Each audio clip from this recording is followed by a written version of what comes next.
Good afternoon, everybody. Today we're going to learn flight simulation.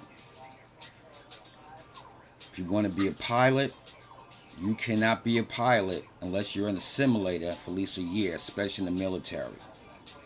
So today we're going to use the F-4 Phantom. It was a fighter bomber used during Vietnam. Very good plane. I can go to the F-22 Raptor, the F-35 Lightning, or the Super Hornet, but we're going old school for those guys that were over Da Nang flying against the MiG. So the first thing we want to do is go to our map. We know that's the continent of Africa. We know this is India. You can clearly see New Delhi. So we're going over to Vietnam. We know there's 6 targets, so we're going to accept that. This is Da Nang Airport. Got a lot of Marines stationed here. So we're going to accept it. We're going to pick our weapon set, would be an air-to-air missile, the AIM-120, with a range of about 4.5 miles with a good target lock. Now we're going to make sure our controls are in order, which they are, and we're going to get started. The first thing you want to see is the view. That's the F-104 Lightning. This is my cockpit, altitude altimeter, where you're going as your target, miles to your target. So one of the hardest things is taking off and landing. My flaps, we want to set the flaps up for this plane. So let's get down this runway as safely as possible. You want to be at least 140 knots, and we're good. So the first thing you want to do is you want to put your gear up. If you don't put your gear up, it's going to put drag on the aircraft. So I go back to my heads-up display. A heads-up display is what the pilot's seeing in his canopy, all the instruments that he needs. Now I want to climb to an altitude of 10,000 or above. I'm at 4,000. You can see my altitude to the right next to my flaps. I'm just going to cruise along. I'm at 10,000 feet. I'm going to level off. And now I have to find a target. So the pilot had a computer system. We can go to a terrain map, look, and that's where I'm going. It's 51 miles away. So to get there quicker, we're going to use our afterburners. So I map out. I go to the target I want to go to and hit full afterburners. If you can see in the upper left-hand corner, my fuel, I'm down to 1,600 pounds, 1,500 pounds. I'm 26 miles outbound from the target. So I'm going to start getting a warning inside of my cockpit.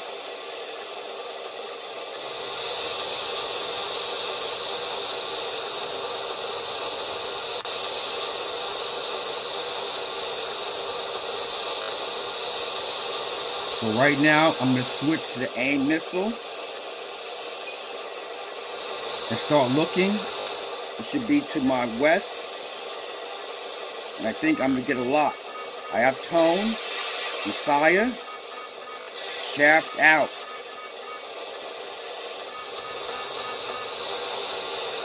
He's still up there. Got him.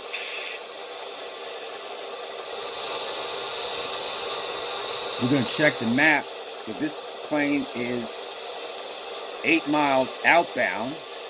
As you can see, I switched to the AIM-9, AIM-120. 4 miles, we got a lock. That is chaff coming out, and that's a hit.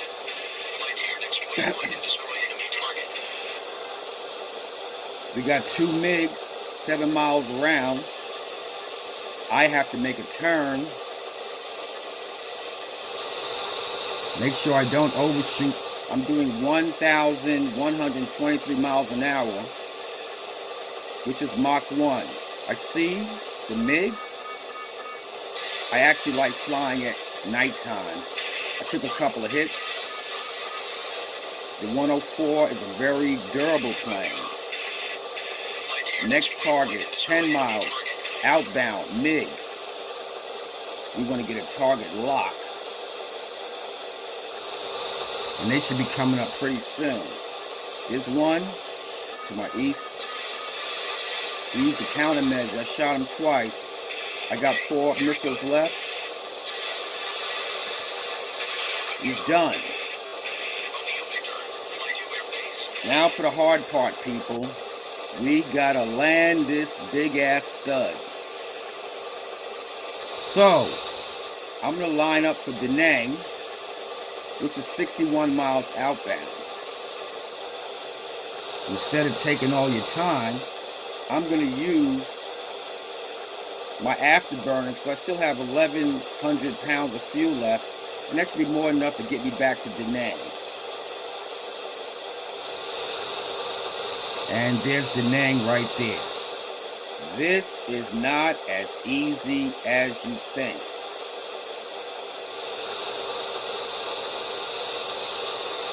I'm going to go to landing mode. Now I'm going to reduce my airspeed. Flaps 3/4. Now it's time to put down your landing gear. This one thing is called wind shear. I'm also hitting my air brake to slow the plane down.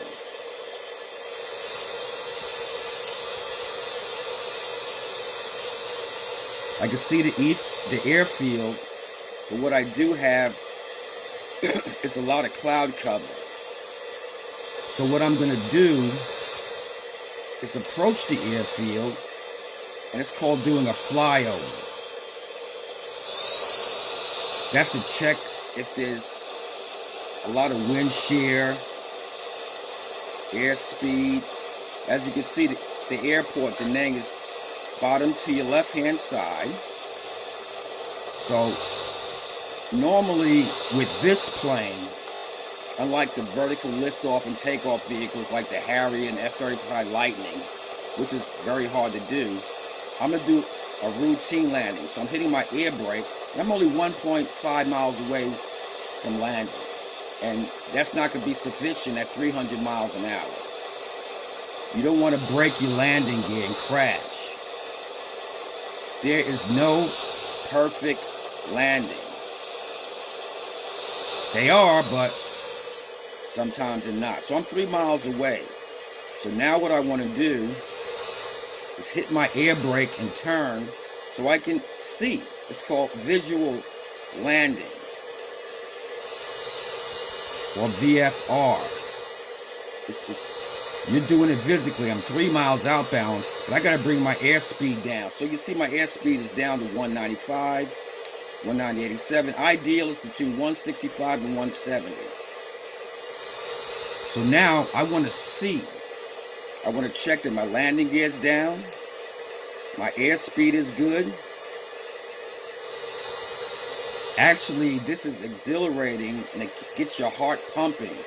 Because who wants to crash a multi-million-dollar aircraft and have to eject? But at least I'm not ejecting over Hanoi and up in the Hotel Hilton. That's not good. I got good airspeed.